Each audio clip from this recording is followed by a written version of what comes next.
Rádio Nova Aliança, a Sintonia da Esperança, apresenta o programa Meditando a Palavra de Deus com o Padre André Lima. Seja bem-vindo ao Meditando a Palavra de Deus. Hoje nós vamos contemplar Lucas 9, de 1 a 8, em que Jesus escolhe os 12 e os envia. Escutemos a Palavra de Deus. Evangelho de Nosso Senhor Jesus Cristo, segundo Lucas. Jesus convocou os 12 e lhes deu poder e autoridade sobre os demônios e para curar as doenças. E os enviou a pregar o reino de Deus e a curar. E disse-lhes: não levem nada para o caminho, nem bastão, nem sacola, nem pão, nem dinheiro, nem 2 túnicas. Em qualquer casa onde vocês entrarem, fiquem aí, até vocês se retirarem do lugar. E todos aqueles que não os acolherem, vocês, ao sair da cidade, sacudam a poeira dos pés, como protesto contra eles. Os discípulos partiram e percorriam os povoados, anunciando a boa notícia e fazendo curas em todos os lugares. Jesus começa a inquietar. O governador Herodes ouviu falar de tudo o que estava acontecendo e ficou sem saber o que pensar, porque alguns diziam que João Batista tinha ressuscitado dos mortos. Outros diziam que Elias tinha aparecido. Outros ainda, que um dos antigos profetas tinha ressuscitado. Palavra da salvação. Após termos ouvido a palavra que Lucas nos coloca, em que Jesus chama ao escolher 12 e os envia como seus missionários para preparar o seu caminho, percebemos que o Senhor também dá poder e autoridade aos discípulos. E se nós lemos com cuidado esta passagem, vamos perceber que a missão dos apóstolos é a mesma de Jesus: proclamar o próprio reino de Deus, mas também realizar obras. Estas obras passam pela expulsão dos demônios, pela cura das doenças, mas também a própria pregação sobre a palavra que se dá no reino. A palavra é, na verdade, enviada através deles para que ecoe nos corações daqueles que escutam que o reino está próximo. Na verdade, o reino de Deus é o próprio Cristo Jesus. Quando percebemos também como Jesus envia hoje no Evangelho de Lucas, percebemos que os discípulos, eles participam do ministério de Jesus. Ministério esse que, como nós já falamos, passa pelo anúncio da palavra, pela proclamação do reino, mas também pelas obras, fruto da autoridade que Jesus tem sobre todas as coisas. Nesta realidade, o ministério dos discípulos é uma continuação do próprio exercício do poder de Jesus.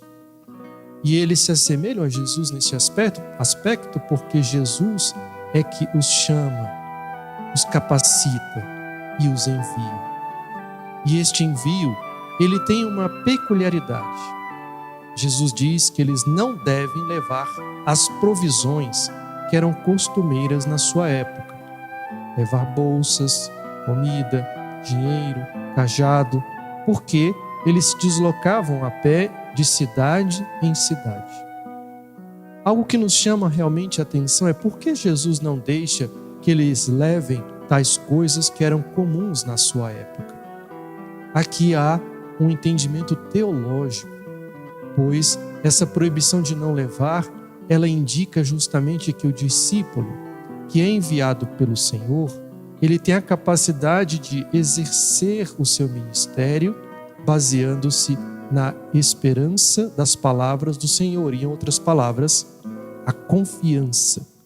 A confiança que o discípulo deve ter que as suas seguranças não estão nas bolsas que ele leva, no cajado que ele porta, no dinheiro que ele tem para comprar alguma coisa, ou mesmo provisões alimentares.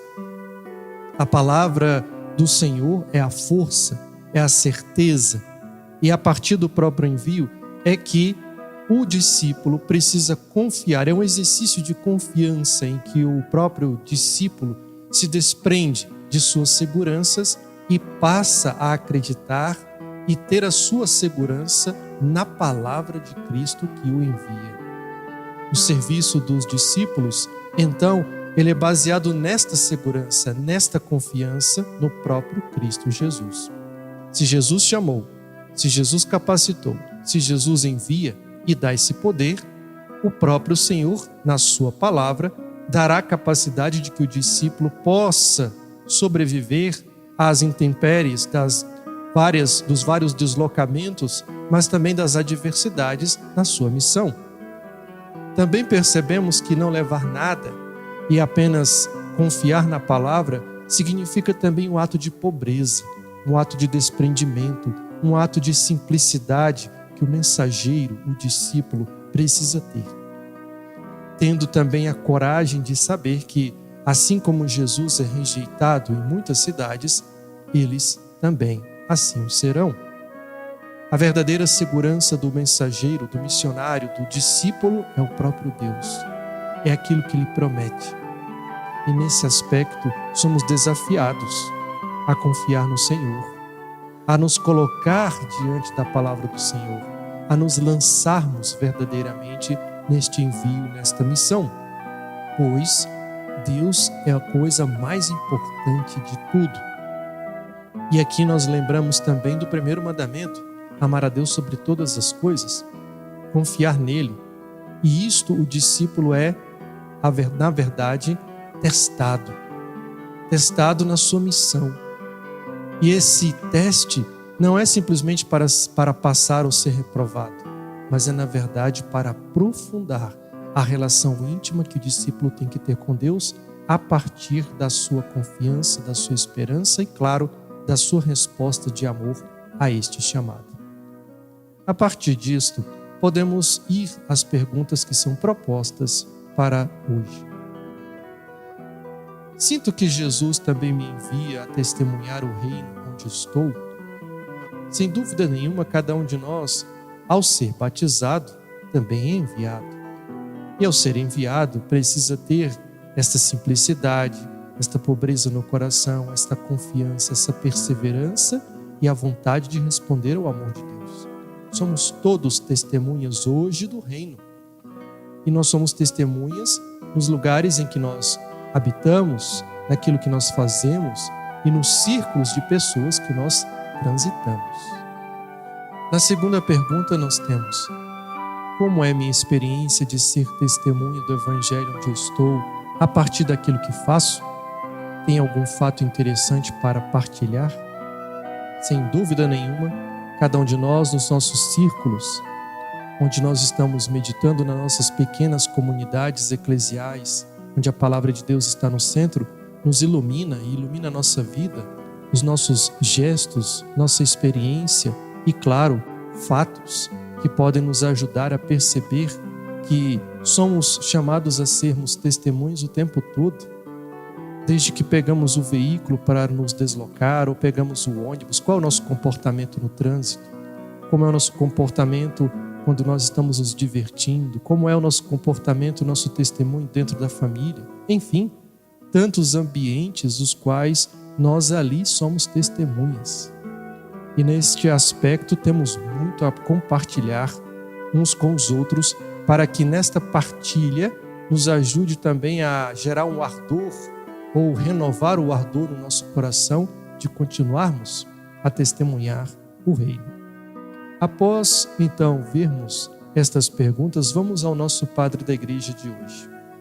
Em São João Crisóstomo, hoje nós temos em uma sua antiga homilia: depois de fortificá-los o bastante com a sua companhia e lhes dar uma prova segura do seu poder, nosso Senhor envia-os em missão. Enviou-os a pregar o reino de Deus e a curar os doentes. Repara que não os incumbe de falar de coisas sensíveis, como fez a Moisés e aos profetas, que prometiam a terra e bens terrenos. Os apóstolos foram enviados para falar do reino dos céus e tudo o que ele continha. São João Crisóstomo nos chama a atenção que o envio dos apóstolos é, na verdade, um envio sobre as coisas do céu, sobre coisas que nós não tocamos, mas que nós temos uma expectativa imensa e uma esperança de que estas coisas aconteçam em nossas vidas. São João Crisóstomo nos ajuda a entender que o reino é dos céus e que nós caminhamos agora voltados para o céu. E esse caminho precisa ser com os pés no chão, contemplando os céus. Mas, na verdade, nessa expectativa daquilo que o Senhor nos diz, nos promete e naquilo que Ele já realiza nas nossas vidas no dia de hoje.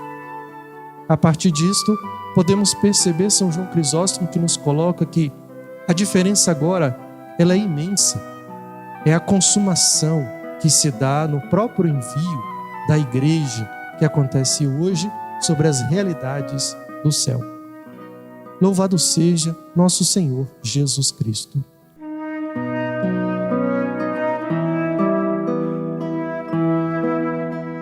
Rádio Nova Aliança, a Sintonia da Esperança, apresentou o programa Meditando a Palavra de Deus com o Padre André Lima.